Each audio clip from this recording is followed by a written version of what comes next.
Bom dia, pessoal. A graça e a paz, que a doce graça e a misericórdia do Senhor se renovem sobre nossas vidas nessa manhã. Esperando o pessoal chegar, pedir a você que dê aí um sinalzinho pra gente que está chegando. Vamos ver a turminha aí. Esperando o link, né, Carmelise? Tá chegando aí. O Eric vai postar o link, já tá chegando.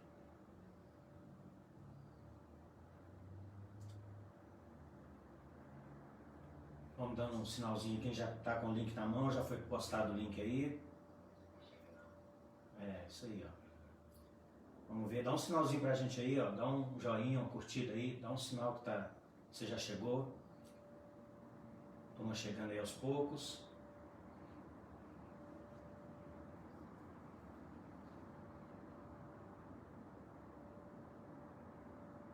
Vamos lá, pessoal. Graças a Deus.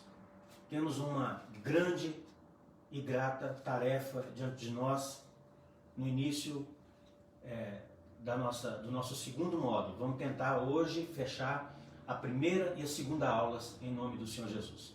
Quero te convidar a orarmos nessa hora. Por favor, feche seus olhos e vamos clamar ao Senhor.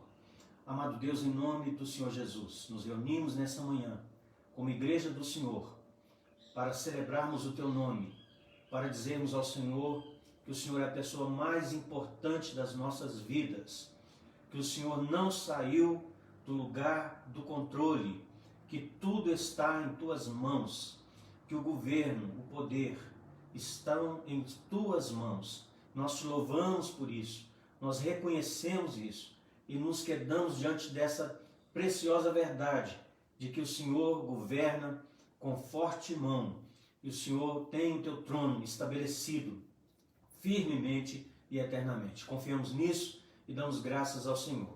E nessa hora, Senhor, damos uma palavra, Senhor, de gratidão, porque grandes coisas o Senhor tem feito no seio da nossa comunidade.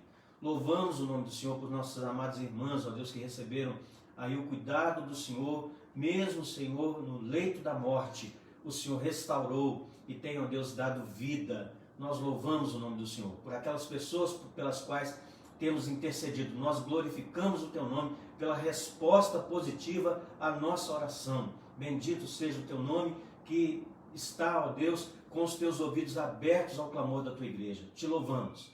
E nesse sentido, ó Deus, queremos nessa manhã interceder, ó Deus querido, pelo nosso país. Ó Deus amado, o martelo, ó Deus, da justiça do Senhor tem batido firme e forte sobre a nossa nação.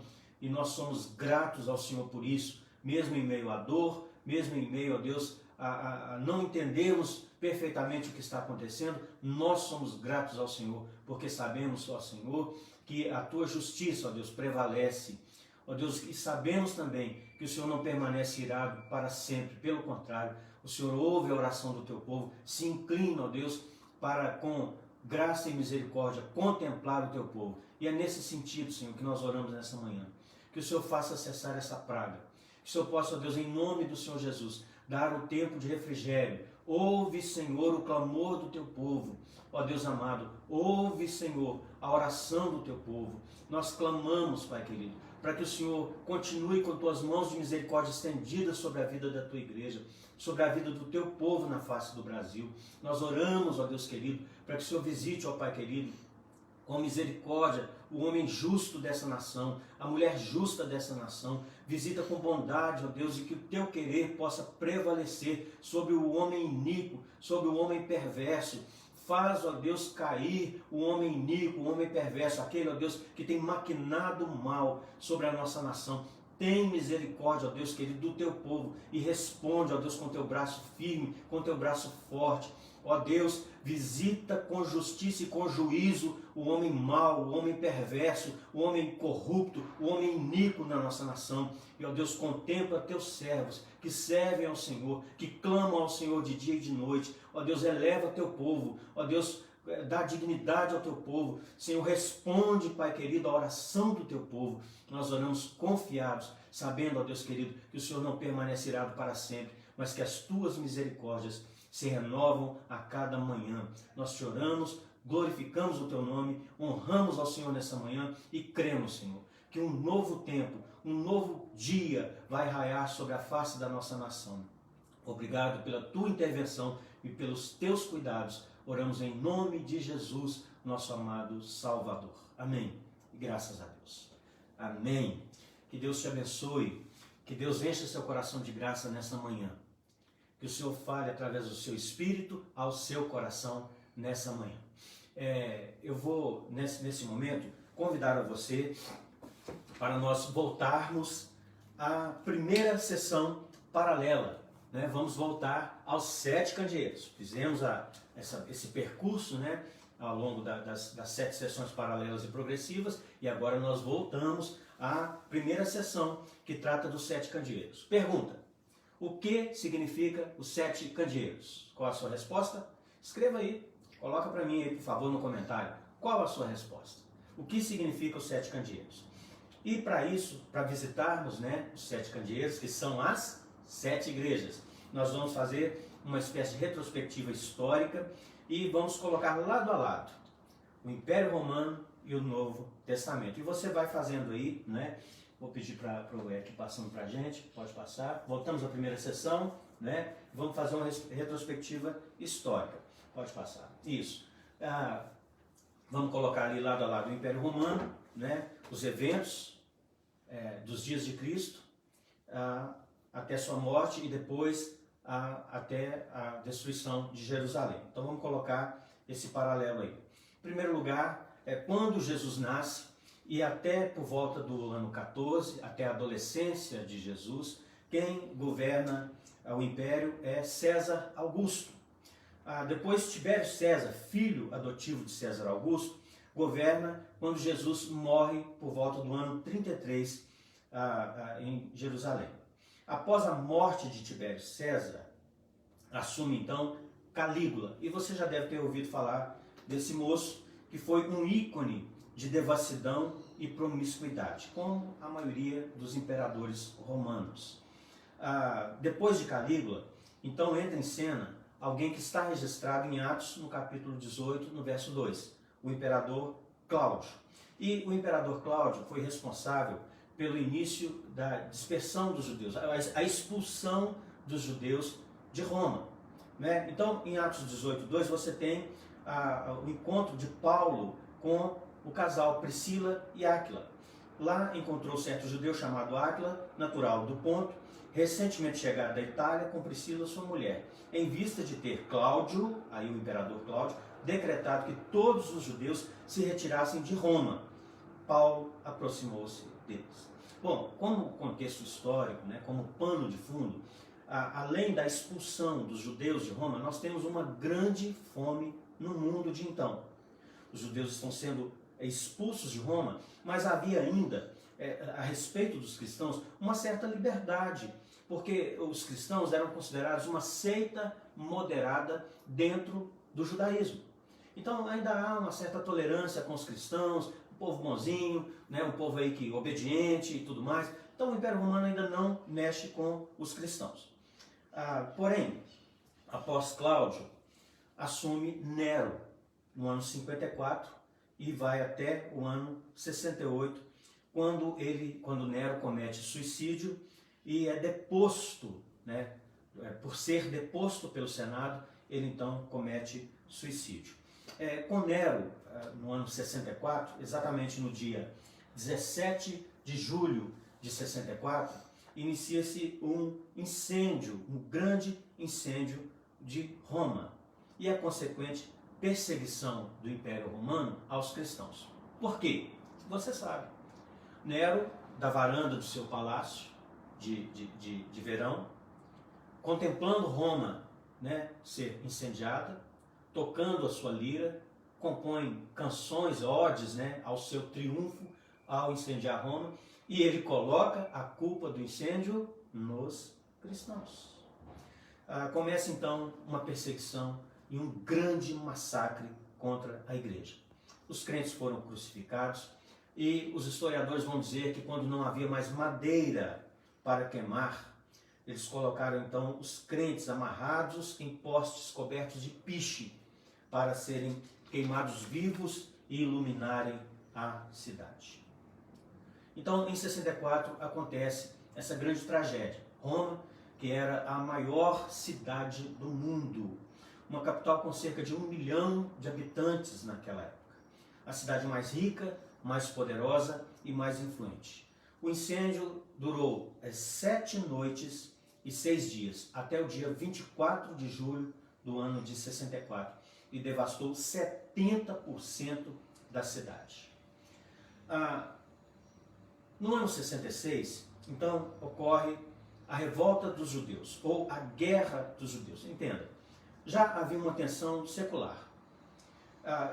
No ano 164 a.C., Antíoco Epifânio, que era um imperador romano, ele invadiu Jerusalém, ele sacrificou um porco no altar, profanando o templo, e isso gerou uma comoção muito grande entre os judeus e um princípio de revolta, mas uma revolta meio que sufocada e suportada, porque o Império Romano era uma força muito grande, os judeus não tinham nem força, nem aptidão, e nem condições de revidar. Mas ficou ali aquela tensão que durou até por volta do ano 73, quando então os judeus então são completamente massacrados, né? E a gente vai entender um pouquinho mais. Flávio Josefo vai escrever um livro falando sobre a guerra dos judeus, e é uma literatura muito interessante. Então, no ano 66, explode a guerra dos judeus, quando uma sinagoga judaica, mais uma vez, né, foi profanada na Cesareia Marítima. Os judeus, então, começam a se rebelar contra Roma. Roma envia o general Tito, você já ouviu falar dele, para debelar aquele motim que perdura do ano 66 ao ano 68, quando então o Senado depõe Nero, Nero se suicida e assume no seu lugar, após o suicídio, Vespasiano. Né? Em 70, a guerra judaica está em situação insustentável no ano 70, você vai lembrar do que aconteceu no ano 70, profecia de Jesus, né? O general Tito cerca Jerusalém e quando não havia mais nenhuma resistência, ele invade Jerusalém, conforme predito por Jesus em seu sermão profético em Mateus 24. Não ficou no templo pedra sobre pedra. Uma das mais belas construções do mundo, o templo, ampliado e embelezado por Herodes, foi arrasado pelo general Tito e houve um consequente morticínio de judeus, homens, mulheres, velhos e crianças. Um dos símbolos da resistência dos judeus foi o exílio, né, de parte da população na chamada Fortaleza de Massada, um monte, uma edificação, uma torre bem fortificada. Esse cerco durou ainda mais 2 anos, então até por volta do ano 72, início do ano 73, né, do ano 70, do final do ano 70 até o início do ano 73, cerca aí de 2 anos, houve ainda uma resistência, né, de parte da população de Jerusalém que se abrigou em Massada, e ali então cerca de 1000 pessoas, entre homens, mulheres e crianças, resistiram por quase 2 anos, quando por fim não havia mais condição. Cerca de 15.000 soldados romanos então conseguiram penetrar aquela estrutura quase inexpugnável, né? Então invadiram e matou ali entre homens, mulheres, velhos e crianças cerca de 1000 judeus. Então acontece a partir do ano 70, né, a chamada grande diáspora ou grande dispersão do povo judeu, que dura do ano 70, e aí para você que gosta, né, de eventos mais próximos a nós, gosta de fazer alguns links, né, essa diáspora dura do ano 70 até o dia 14 de maio de 1948, quando finalmente Israel retorna ao seu território. Bom, voltando lá então no ano 70, com a morte de Nero, Vespasiano assume o império, e aí há a inauguração do Coliseu Romano. Você conhece aquela estrutura arredondada, aquele anfiteatro, né, que ainda as ruínas estão ali de pé, historicamente essa história está bem registrada, né, com as suas ruínas aí intactas, né, e a inauguração do templo ou melhor, a inauguração do Coliseu, aquele teatro, né, durou 100 dias. Agora preste atenção, durante esses 100 dias, morreram ou foram assassinados ou foram martirizados cerca de 10 mil cristãos.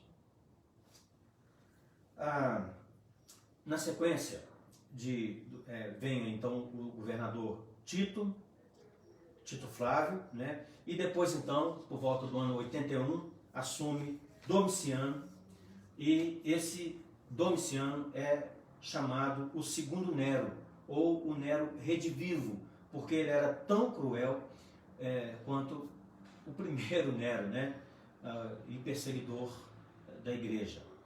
Meus irmãos, a pergunta que talvez a gente nos faça nesse momento é: de onde vem tanta ira, tanta raiva, tanta revolta contra os cristãos? O cristão genuíno, ele está cercado de ira nas regiões celestiais, no mundo em que vivemos e abaixo do mundo em que vivemos. Ele está cercado de ira. Por essa razão, é necessário estarmos firmes com Cristo, abrigados em Cristo, protegidos em Cristo, amparados por Cristo, né? Até porque, meus irmãos, que a revolta contra os cristãos se devem ao fato de servirmos a Cristo. Se Cristo odiou o nosso Senhor, o que fará de nós? O primeiro imperador, então, a arrogar para si o título de Senhor e Deus foi exatamente Domiciano. Perdão pelo lapso. Foi exatamente Domiciano. Ele arrogou para si o título, o primeiro imperador a arrogar para si o título de Senhor e Deus. Ele dá início ao chamado culto ao imperador em Roma e suas províncias. Então a situação para os cristãos estava cada vez mais insustentável. Domiciano é quem deportou o apóstolo João, você sabe, você se lembra disso, para a ilha de Patmos. O apóstolo João era então o último representante do colégio apostólico, já está velho, com mais de 90 anos, né? Com seus mais de 90 anos, aí, por volta dos seus 90 anos. Ele é então exilado nessa ilha do Mar Egeu, chamada Patmos, uma colônia penal onde presos políticos eram deixados para morrer. Eram obrigados a trabalhar, né, em trabalhos forçados, né, e eles estavam completamente isolados do restante do mundo. Daí aquela imagem, quando João tem a visão, e ele vai dizer que o mar não existe mais. Nós vamos entrar nisso profundamente em outras lições, mas só uma palhinha aqui, quando João diz assim, e o mar já não existe mais. Ele está falando dessa limitação. O mar representa, está numa ilha. Uma ilha é uma porção de terra cercada por água em todos os lados, né? Então essa limitação, João está dizendo assim, essa limitação não mais haverá. João, um idoso, último representante do colégio apostólico, todos os demais apóstolos já haviam morrido pelo viés do martírio, né? Foram martirizados. A intenção de Domiciano é calar a voz de João. A tradição diz que que tentaram martirizar João, jogando-o num caldeirão fervente de óleo fervente, e ele saiu intacto. Então, esse evento, né, esse fato, leva então a decisão do imperador, então, isolá-lo. Né? Não podemos matá-lo, então vamos isolá-lo até sua morte em uma ilha. A intenção então de Domiciano era calar a voz de João, era amordaçar o apóstolo de Cristo. A intenção com isso era desmotivar, porque João era pastor de Éfeso, uma importante igreja. A intenção era desmotivar a igreja que já havia sendo, né, sofrendo perseguição, martírio, sofrendo muito, né, uma igreja sofrida e massacrada. Domiciano então fecha para João uma porta, ou as portas, né, na terra, quando então Jesus abre uma porta nos céus. Quando João vai escrever o Apocalipse da ilha de Patmos, não é essa visão de limitação que João tem. né, de uma situação política insuportável, de limitações quanto à sua pregação, à sua voz, de exclusão social. Essa não é a visão que João tem. Essa é uma visão humana, terrena, de fatos políticos. E nós precisamos tomar cuidado, irmãos, para nesses dias não termos a visão humana, política, terrena do que está acontecendo. O que está acontecendo diante dos nossos olhos, se a gente não tiver um discernimento espiritual, nós vamos perder a esperança. Então, como João, precisamos olhar para o céu, para aquilo que nos é revelado do trono de Deus, né? Em Apocalipse capítulo 1, versículo 9, diz assim: Eu, João, irmão vosso e companheiro na tribulação, no reino e na perseverança, em Jesus, achei-me na chamada ilha de Patmos, por causa da palavra de Deus e do testemunho de Jesus. Entenda, a história, ela tem duas paralelas.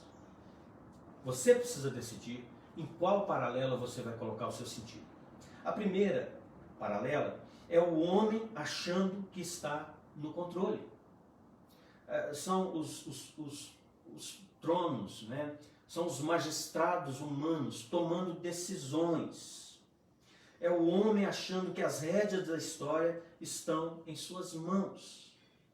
Ele persegue, mata, manda e desmanda, tortura, leva o crente ao martírio, fecha a igreja, persegue os justos. Então, essa paralela, né, é a paralela humana. É o homem achando que está no governo e no domínio da história.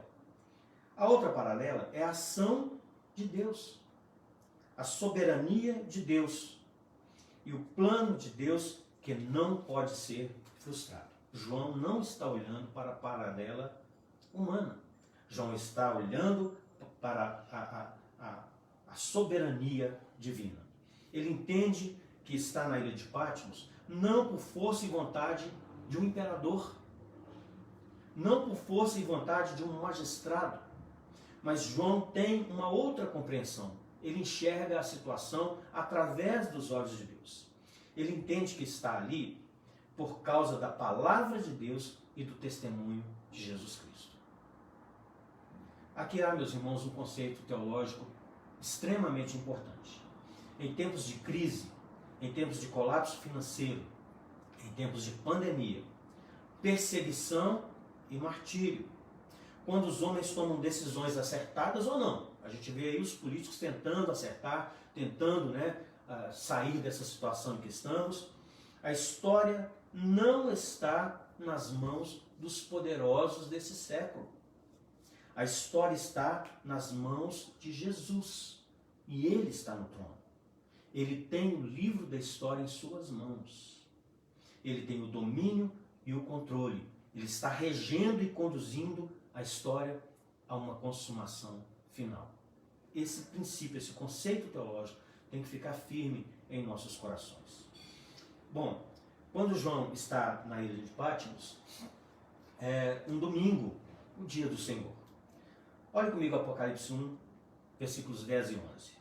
Achei-me em espírito no dia do Senhor e ouvi por detrás de mim grande voz como de trombeta dizendo: o que vês escreve em livro e manda às 7 igrejas: Éfeso, Esmirna, Pérgamo, Tiatira, Sardes, Filadélfia e Laodiceia. Quando João vira para ver quem falava com ele, ele viu os 7 candeeiros, que são o símbolo das 7 igrejas.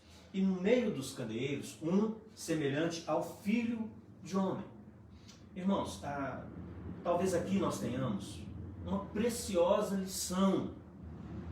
E a minha oração é que o Espírito de Deus toque o coração de algumas pessoas.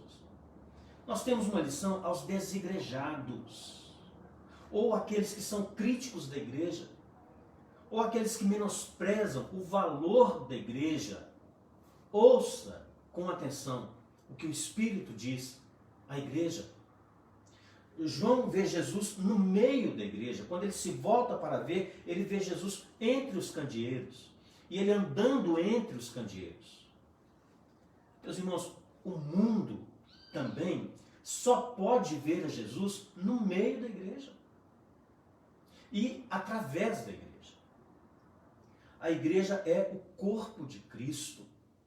Quando o mundo olha para a igreja, ela vê a Jesus. Porque é a igreja que apresenta ao mundo a pessoa de Cristo. Não esteja entre aqueles que criticam a igreja. Olha, é fato e é verdade que há mercenários, que há igrejas que, a exemplo de algumas que vamos avaliar, perderam o foco ou não estão servindo a Cristo, mas estamos falando da noiva do Cordeiro, da igreja santa e imaculada do Cordeiro, noiva do Cordeiro de Deus, de homens e mulheres que estão dispostos a entregar a própria vida em favor do reino de Deus. Então não esteja entre aqueles que são ácidos, críticos da igreja, que colocaram suas esperanças em homens e se frustraram, que deixaram de olhar para o dono da igreja, o dono e senhor da igreja. Olha, eu tenho falhas. Como pastor durante esses cerca de 16 anos da nossa amada congregação, eu tive inúmeras falhas. E se você, crente no Senhor Jesus, em algum momento colocou os olhos em mim, você com certeza se decepcionou, mas isso não é motivo para abandonar a santa igreja do Senhor. Porque o mundo vai conhecer a Cristo através da igreja. Jesus anda no meio da igreja. A igreja é o corpo de Cristo. João vê que aquele que está no meio da igreja, ele tem roupas de rei e de sacerdote. Isso fala do duplo aspecto ministerial de Jesus. Ele governa a sua igreja e ele é sacerdote da sua igreja. Ao ver Jesus, João não vê mais aquele Jesus suando sangue. Olha só, quando João olha para Jesus, nós precisamos primeiro entender o que João não vê. João não vê mais aquele Cristo cheio de dor, cheio de angústia, suando sangue, chorando com o rosto no chão, como no Getsêmani, um Cristo angustiado até a morte. Não vê um Cristo humilhado e ferido. João não vê aquele Jesus preso pelo sinédrio, acusado por falsas testemunhas. João não vê um Jesus surrado, escarnecido, vilipendiado e finalmente preso pelo pretório romano. João não vê um Cristo pregado na cruz, ferido, moído por nossas transgressões, zombado pelos homens, sentindo sede, dores e cãibras. Quando João olha para Jesus, ele vê o Cristo da glória, vencedor, o Cristo glorioso. E ele vai descrevê-lo. Os seus cabelos são brancos como a neve, isso fala da sua eternidade. Seus olhos como chamas de fogo, isso fala da sua onisciência. Conhece todas as coisas. Seus pés como bronze polido, isso fala da sua onipotência. Jesus esmaga os seus inimigos debaixo dos seus pés. Suas mãos seguram a igreja, isso fala da sua providência. Sua voz é como voz de muitas águas, isso fala do poder da sua palavra. E o seu rosto brilha como o sol, isso fala da sua gloriosa presença e majestade. Quando João vê o Cristo glorificado, ele cai como um morto aos pés de Jesus. O mesmo João que na adolescência se reclinava no peito de Jesus para ouvir a mensagem de Jesus na intimidade ali das reuniões com os discípulos. Agora, ele, um ancião, cai como um morto aos pés de Jesus. Jesus coloca sua mão direita sobre a cabeça de João e diz: não temas, João. Essa frase, além de um grande consolo, ela traz um reavivamento na vida daquele apóstolo que agora está prostrado aos pés do Cristo glorificado. Jesus diz assim: eu sou o primeiro e o último. Eis que estive morto, mas estou vivo pelos séculos dos séculos e tenho as chaves da morte e do inferno. O Cristo que adoramos não é aquele que esteve vivo e está morto, mas aquele que esteve morto e está vivo pelos séculos dos séculos. Ele tem as chaves da morte e do inferno. O túmulo de Cristo está vazio. Ele está vivo, está no trono. Ele está reinando e voltará. Ele tem o domínio e o poder nos céus, na terra e debaixo da terra. Ele quem tem as chaves da morte e do inferno. Não é o diabo quem tem a chave da morte e do inferno. É o Senhor Jesus Cristo. O diabo não manda nem no inferno. Jesus está reinando e voltará. E então nós podemos, olhando esse quadro, mencionar Filipenses, no capítulo 2, versículos 10 e 11, que diz assim: para que ao nome de Jesus se dobre todo o joelho, nos céus, na terra e debaixo da terra, e toda língua confesse que Jesus Cristo é Senhor, para a glória de Deus Pai. Bom, meus irmãos, temos aí então a primeira aula do módulo 2 concluída. Minha oração é para que você esteja apreendendo, né, essas informações, guardando em seu coração essas informações. Porque à medida que vamos repetindo alguns elementos, isso vai sedimentando em seu coração. Na nossa segunda aula, João vê, como vimos aqui, Jesus primeiramente no meio das igrejas. Leia comigo Apocalipse 1, versículo 13. E no meio dos candeeiros, um semelhante a filho de homem, com vestes talares, vestes compridas, e cingido à altura do peito com uma cinta de ouro. Irmãos, João vê Jesus no meio dos candeeiros, no meio das igrejas. Como nota, eu quero dizer para os irmãos que Jesus também está no meio da nossa igreja. Jesus também está entre nós, no meio de nossa igreja, da Igreja Batista Vale Verde. Mateus 28, 20, a parte B, é uma promessa de Jesus. E temos nos amparado nessa promessa todas as vezes que nos reunimos. Eis que estou convosco todos os dias até a consumação dos séculos. E esse texto, ele traz muita esperança, sobretudo em tempos de angústia.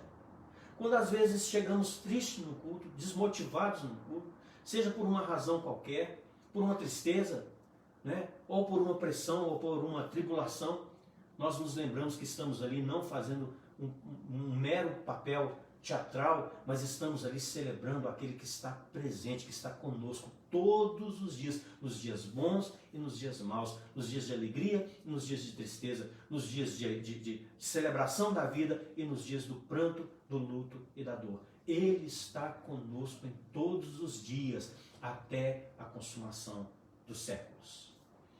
Jesus anda no meio de suas igrejas. E a proposta é que nós caminhemos um pouquinho agora com Jesus entre as igrejas, de forma que a gente faça uma avaliação de como nós mesmos estamos como igreja. Apocalipse capítulo 2, verso 1 diz assim: ao anjo da igreja de Éfeso escreve: essas coisas diz aquele que conserva na mão direita as 7 estrelas e que anda no meio dos 7 candeeiros de ouro. Jesus não só está no meio da igreja, mas ele anda no meio de suas igrejas. Ele hoje está andando no meio de sua igreja ao redor do mundo, para sondar a igreja, para exortar a igreja, para corrigir a igreja, para disciplinar a igreja e para fazer promessas à sua igreja. Na medida em que Jesus anda no meio de suas igrejas, ele as observa. Não vamos perder isso, meus irmãos, não vamos perder a noção disso. Jesus anda no meio da igreja, ele está no meio da igreja, ele anda no meio da igreja e ele observa a sua igreja. Tudo aquilo que estamos fazendo, ele observa. Até aquilo que fazemos no segredo, no nosso segredo com ele, ele observa. ele tem em conta, ele não se esquece, está registrado diante dele. Uma nota importante para a gente relembrar é que 7 é o número da perfeição e da completude. João é instruído a escrever as 7 igrejas, mas havia mais que 7 igrejas na Ásia. Por exemplo, não são mencionadas a igreja de Colossos e a igreja de Hierápolis, não são mencionadas. Então, havia mais de 7 igrejas na Ásia. Jesus, ao olhar para 7 igrejas, ele olha como um símbolo da igreja toda, ao longo dos séculos, na sua totalidade, procedente de todas as raças, povos, tribos, línguas e nações. Jesus está andando no meio de sua igreja, em todos os séculos, em todas as geografias e em todas as circunstâncias. Na medida em que anda no meio de suas igrejas, há um estribilho que sempre se repete, há uma sonoridade, uma canção que sempre se repete. Eu conheço, eu conheço, eu conheço, Jesus conhece. Para 5 das 7 igrejas, ele usa a mesma expressão. Em Éfeso, Tiatira, Sardes, Filadélfia e Laodiceia. Eu conheço as tuas obras. Jesus conhece as obras dos homens e também as obras de seu povo. O que ninguém viu, ele conhece. Tanto as boas obras que estão no anonimato, como eu disse, até uma água que você dá a alguém em nome do Senhor. Aquela cesta básica que só você sabe que você está entregando em nome do Senhor. Ele conhece. Aquilo que a igreja está fazendo, sem publicidade, sem proclamar, sem capitalizar ganho com isso, sem capitalizar moral com isso, sem capitalizar fama com isso. Jesus conhece. Ele conhece. Eu conheço. Tanto as boas obras que estão no anonimato, quanto as más obras que estão em segredo. Ele conhece. Isso deveria nos fazer estremecer diante dele. Para a igreja de Esmirna, a mais pobre igreja da Ásia, Jesus disse: eu conheço a tua tribulação e a tua pobreza, mas tu és rico. Meus irmãos, nós temos uma noção do que seja uma igreja rica. Sobretudo nós mineiros que temos aí, nas nossas cidades históricas, grandes igrejas cobertas de ouro. A gente fica assim impressionado como são templos cheios de riqueza, colunas cobertas de ouro. Então a gente tem uma noção, modernamente já não temos igrejas cobertas de ouro, mas talvez um outro sentido para a riqueza seja uma igreja cheia de gente. Você passa e vê aquela igreja com congestionamento na sua porta, gente demais, entrando, afluindo, aquilo nos parece ser uma grande riqueza. Outra noção de riqueza que temos são templos suntuosos, com bons equipamentos, como disse, com muitos membros, uma igreja influente, uma igreja com recursos financeiros. Esmirna, embora pobre aos olhos dos homens, era rica aos olhos de Deus. E nós temos aqui uma lição ao andar com Jesus em Esmirna. O que importa não é ser uma igreja rica aos olhos dos homens, mas ser uma igreja rica aos olhos de Deus. O que importa é ser rico espiritualmente e não materialmente. Há milhares de igrejas que não aparecem no cenário mundial, são modestas. Há uma pesquisa que nos informa que até o início do século passado, até meados do século passado, não havia a expressão das mega igrejas evangélicas. Por exemplo, a maioria das igrejas, a maioria absoluta, 99,2% das igrejas no mundo, das igrejas evangélicas no mundo, até meados do século passado, tinham até 200 membros apenas. Pequenas igrejas. E muitas delas inexpressivas, modestas, mas ricas aos olhos de Deus. Meus irmãos, temos aprendido que não há relação entre tamanho e força de uma igreja. Uma igreja pode ser minúscula, modesta, inexpressiva do ponto de vista financeiro, mas pode ser rica aos olhos de Deus. E há muitas igrejas, do contrário, há muitas igrejas que ostentam-se, né, imponentes, influentes, mas são pobres aos olhos de Deus. Por isso, Deus dá à igreja de Laodiceia, a mais rica igreja da Ásia, um outro diagnóstico. Leia comigo Apocalipse 3, 17. Pois dizes, estou rico e abastado, e não preciso de coisa alguma, e nem sabes que tu és infeliz. Sim, miserável, pobre, cego e nu. Jesus conhece a sua condição, tribulação e angústia e a sua pobreza. Mas se você anda com Jesus, você é uma igreja rica. Para a igreja de Pérgamo, Jesus usa outra expressão.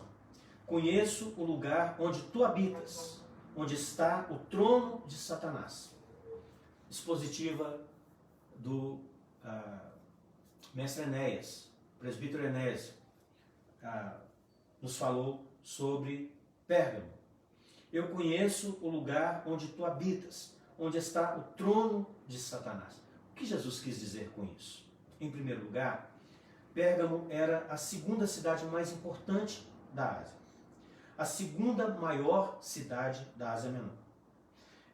Quando da construção do primeiro templo dedicado ao imperador, ao culto ao imperador na Ásia Menor, Pérgamo ganhou a concorrência e com recursos próprios fez aquele templo dedicado à adoração do imperador romano como uma divindade.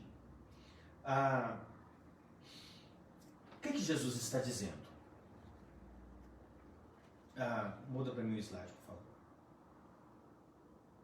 O que Jesus está dizendo? Em primeiro lugar, Jesus está dizendo que qualquer lugar onde o homem é adorado como uma divindade, ali está o trono de Satanás. Qualquer culto prestado ao homem é vanglória, é glória vazia, é glória vã. É idolatria e abominação a Deus. A igreja não pode cultuar personalidades, ela precisa cultuar a Jesus. Em segundo lugar, Pérgamo hospedava o chamado culto a Esculápio, uma divindade pagã representada por uma serpente a quem se atribuía o poder da cura. Então pessoas vinham de todo o mundo a Pérgamo pedirem a essa divindade pagã, representada por uma serpente, a cura para suas enfermidades. A medicina atual, inclusive, adotou ou herdou o símbolo de Esculápio. É por isso que você vê, muitas vezes, no bolso de um médico, ou de uma clínica, ou aí no slogan de uma clínica, ou no logo de uma clínica, o símbolo de Esculápio, uma serpente enrolada em um cajado. O que Jesus está dizendo? Em segundo lugar, que qualquer lugar em que o homem fabrica uma imagem, um Deus, para se prostrar diante dele, ali está o trono de Satanás. Meus irmãos, Paulo escrevendo aos Coríntios, na primeira carta, no capítulo 8, versículo 4, a parte B do versículo. Sabemos que o ídolo de si mesmo nada é no mundo, e que não há senão um só Deus. O ídolo é nada. A imagem é nada. O problema está naquilo que está por trás do ídolo, ou por trás da imagem, que são demônios. E a ética que está por trás dos ídolos é demoníaca. Agora, Note comigo uma palavra de esperança dada a esse contexto da igreja de Pérgamo. Onde Satanás tem um trono, Jesus planta uma igreja para que o Rei dos Reis, para que o Senhor dos Senhores seja adorado. Onde Satanás coloca um trono, Jesus planta uma igreja. Quando Jesus caminha pelas igrejas da Ásia Menor, ele faz elogios e censuras. Para duas igrejas, não há nenhuma censura, apenas elogios. Para Esmirna, a igreja mais pobre, e para Filadélfia, a igreja mais fraca. Apocalipse 3:8. Conheço as tuas obras. Eis que diante de ti tenho posto uma porta aberta, a qual ninguém pode fechar, que tens pouca força, entretanto, guardaste a minha palavra e não negaste o meu nome. A lição de Esmirna e Filadélfia para nós. O que é mais importante não é ser uma igreja poderosa na terra, mas uma igreja fiel ao Todo-Poderoso nos céus. Para 4 igrejas, Jesus faz elogios e censuras. Primeiro, a igreja de Éfeso é elogiada por Jesus pela sua fidelidade doutrinária, sua perseverança na tribulação, pela sua capacidade de sofrer pelo Evangelho e pela resistência às heresias dos nicolaítas. Você se lembra que os nicolaítas eram aqueles que induziam os crentes a participarem de banquetes pagãos. Talvez nós possamos hoje conhecer os nicolaítas modernos. São aqueles que dizem assim, tem nada a ver não. Você ir em tal festa assim, sim, não tem nada a ver não. Você frequentar tal ambiente, tem nada a ver não. Nós somos povo eleito, povo salvo. Não nos contaminamos. Talvez essa seja a voz dos nicolaítas modernos. Não tem nada a ver. Cuidado, cuidado. Aquele que se pretende ganhar o mundo, com a participação nos eventos ou na ética do mundo, vai perder a sua alma. Pelo contrário, aquele que perder a sua alma, amar a Cristo a ponto de perder, de perder a influência do mundo, de perder aquilo que o mundo oferece, ele vai ganhar a sua alma. Éfeso é uma igreja doutrinariamente muito saudável, bíblica e ortodoxa, porém é censurada por Jesus. Jesus diz assim, eu, porém, tenho contra ti que abandonaste o teu primeiro amor. Meus irmãos, às vezes cantamos aquela bela canção do Rebanhão, quero voltar ao primeiro amor. Porque são momentos em que a gente constata que o nosso amor por Cristo e por sua igreja tem diminuído.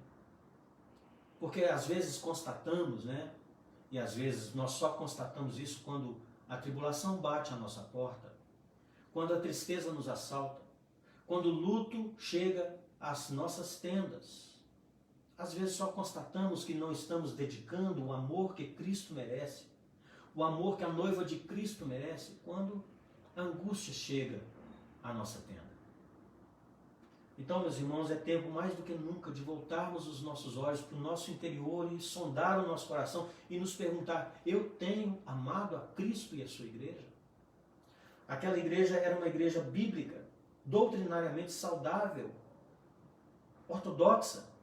Éfeso era uma igreja que podia declarar que era uma igreja fiel às Escrituras, mas era uma igreja que abandonou o primeiro amor.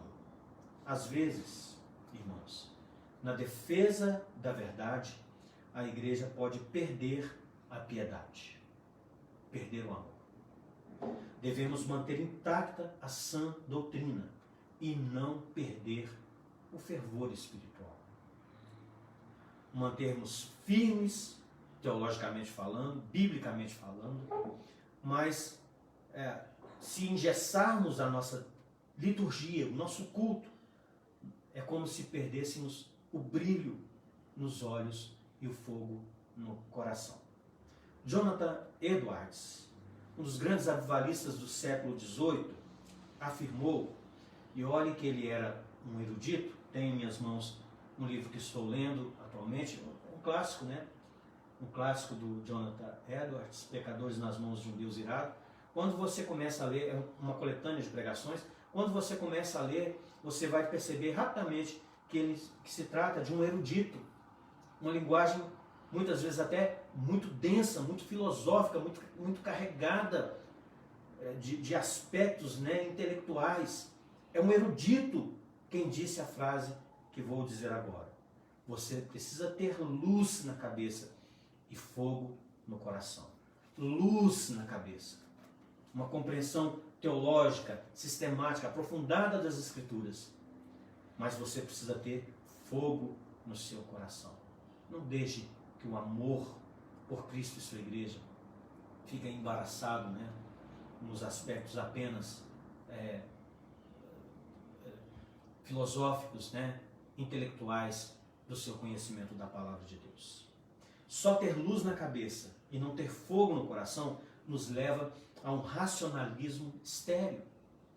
Por outro lado, querer ter fogo no coração sem ter luz na cabeça nos levará a um misticismo histérico. E é o que temos visto em ambos extremos desta realidade. Nesse sentido, nós não podemos separar aquilo que Deus ajuntou: ortodoxia e piedade ou amor cristão, doutrina e vida, teologia e ética, credo e conduta. Não podem andar dissociados. Em segundo lugar, Jesus elogia a igreja de Tiatira. Foi a nossa expositiva da quinta-feira próxima passada. Porque a Tiatira tem mais fé, Jesus a elogia porque ela tem mais fé, mais obras e mais amor do que no começo. Uma igreja que estava em franca progressão. Mas Jesus diz a ela: eu tenho contra ti que toleras a falsa profetisa Jezabel, seduzindo o meu povo à prostituição. Qual era o ensino de Jezabel? Ela ensinava que os crentes não precisavam cometer suicídio comercial em Tiatira. Você se lembra da quinta-feira passada que havia os grêmios comerciais. E se você era comerciante em Tiatira, e era uma cidade comercial, uma rota da Europa para a Ásia, então era uma cidade comercial, não era um centro político e nem religioso, mas era um centro comercial. Então você, sendo comerciante naquela cidade, quase que obrigatoriamente precisava participar daqueles grêmios, daqueles sindicatos. Agora o problema é que cada sindicato, cada grêmio daquele, tinha uma espécie de Deus tutelar ou divindade tutelar a quem ele prestava honra. E ao final das reuniões haviam então ali as celebrações cobertas de promiscuidade, né, de comidas sacrificadas ao seu ídolo. E os cristãos não poderiam participar daquela mesa. Ou eles participavam do grêmio e aborreciam a Cristo, ou eles obedeciam a Cristo e ficavam então podados, né, de participar comercialmente dos lucros da cidade. Então era uma situação complicada e Jezabel, ela fingiu ter a solução. Ela dizia que os crentes não precisavam cometer suicídio comercial. Não participar de um grêmio era cometer suicídio comercial. Ela dizia assim: não, vocês não precisam cometer suicídio comercial. Vocês podem participar do grêmio. Não há problema em participar da mesa consagrada aos ídolos nos banquetes. Não há problema em participar de festas imorais. Vocês podem e devem defender seus interesses comerciais a todo custo. O prejuízo financeiro é mais perigoso do que o pecado. Então ela ensinava, né?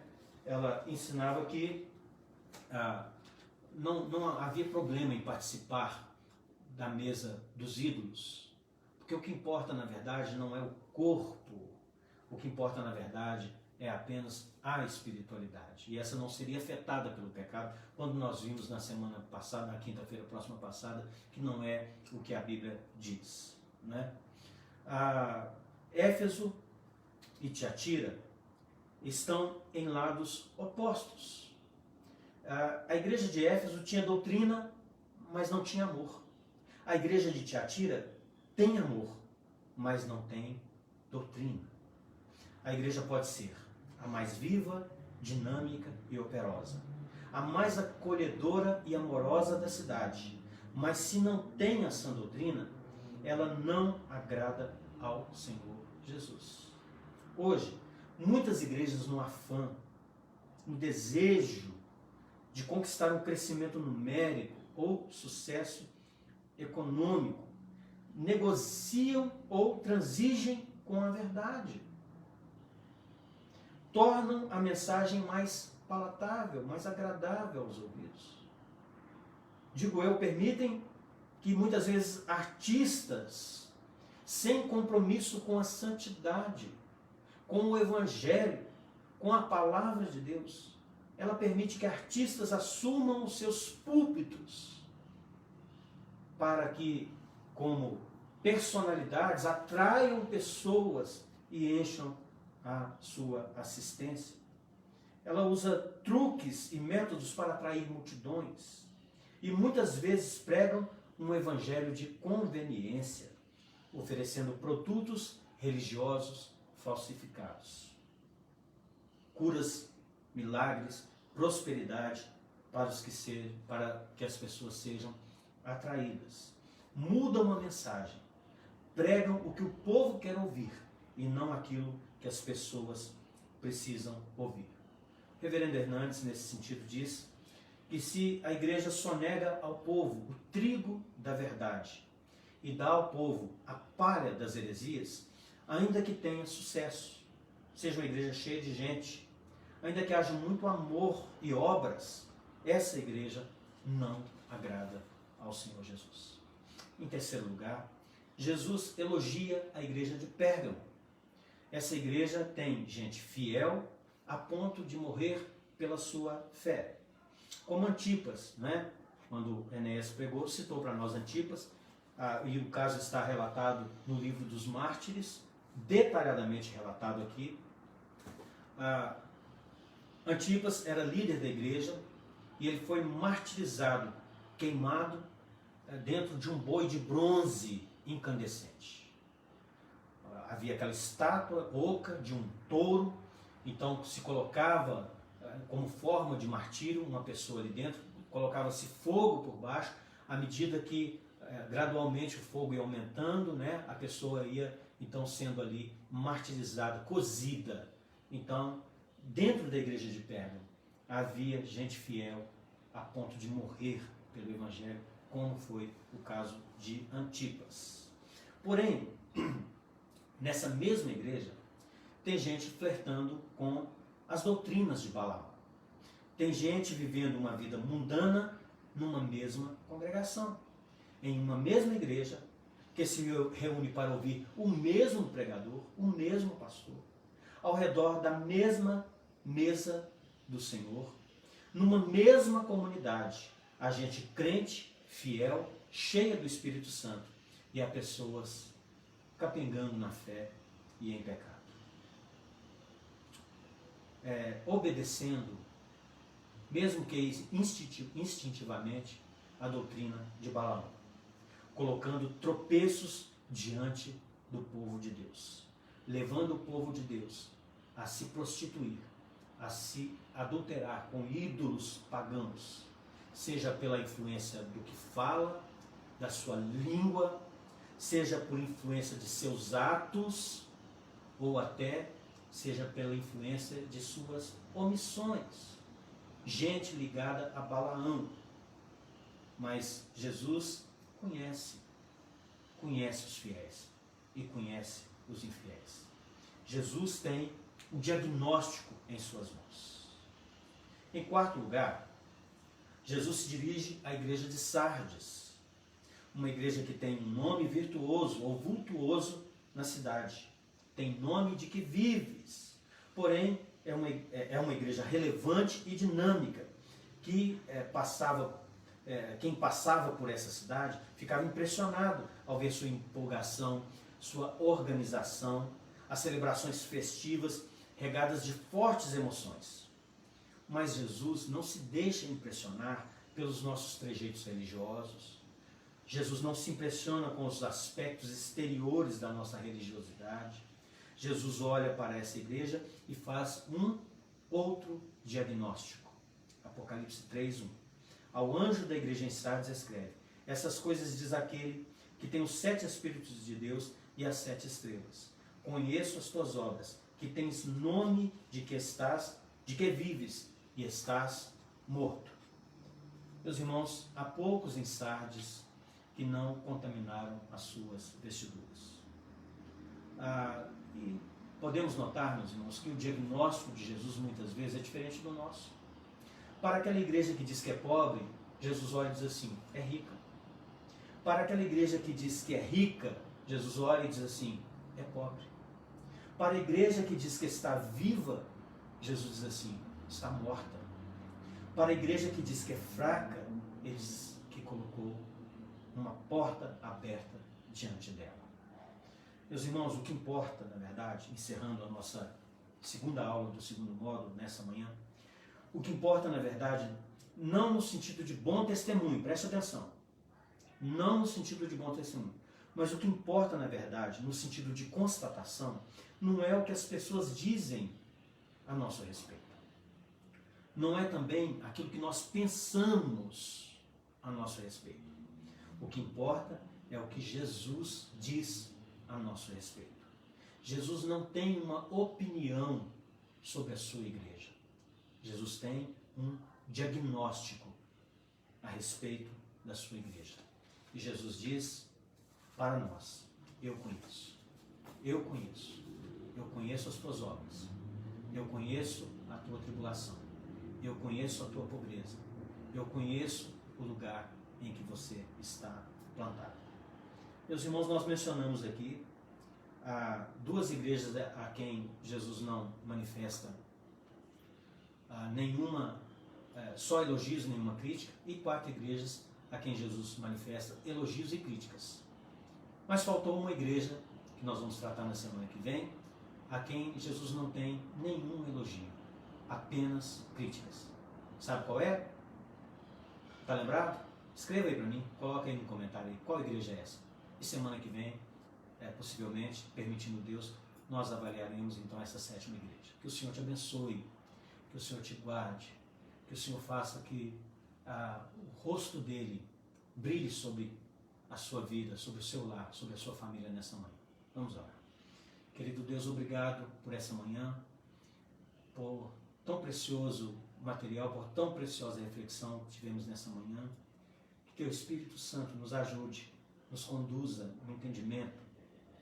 Que Teu Espírito Santo jogue luz em nosso coração, para que nós possamos discernir qual igreja temos sido, que igreja temos sido, que tipo de povo temos sido para o Senhor, que tipo de amor temos dedicado ao Senhor, qual tem sido a nossa conduta como igreja. Ajuda-nos a entender que o Senhor é Senhor da igreja, que o Senhor está no meio da igreja, que o Senhor anda no meio da igreja, que o Senhor conhece a tua igreja, que o Senhor elogia a tua igreja, mas que o Senhor também faz censuras à tua igreja. Permita que sejamos sensíveis, Senhor, à tua voz. Oramos em nome de Jesus. Amém e graças a Deus. Agora, queridos, que o grande amor de Deus, a graça salvadora de Jesus e as doces consolações do Espírito Santo sejam sobre sua vida e família, sobre toda a congregação do Senhor. Amém? Até mais à noite, às 19 horas, em nome do Senhor Jesus.